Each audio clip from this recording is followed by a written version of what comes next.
вообще увидят. Привычный режим пенсионерки Гузель Садыковой сбился с наступлением лета. Теперь женщина ложится спать не раньше 12 часов ночи. Именно после полуночи на их улице появляется вода.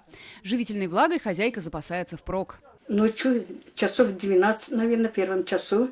Так, потом мне для супа, да, и для чая только меня это. Жители улицы с патриотическим названием «Республика» дождя ждут как манны небесной. В частном секторе почти у всех огороды, которые в жару требуют более обильного полива.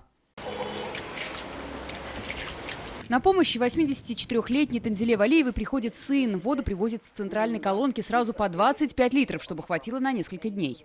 По 5, по 6 бутылок привозят, и пока что биткенче мы с водой. А так воды нет. Вот в 10 часов каждый день, 10 часов дают воду. Еле-еле киля, 10 часов краннан.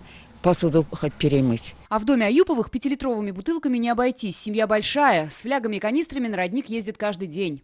Как поливной сезон начинается, у нас мучение с водой. Ночью дают иногда, в 2-3 часа ночи я уже могу включить стиральную машину и набрать воды. И то иногда. А частенько уж ходим вот с флягами в родник, чтобы чай попить. По словам жильцов, сухая история повторяется из года в год. Руководство города уверяет, сбой происходит из-за несанкционированного подключения к водопроводу. Жители активно поливают свои огороды вечером. То есть шланги, образно говоря, которые находятся внутри домовладения, кладут в огород и присвоят воды. Давление воды в водонапорных башнях резко падает.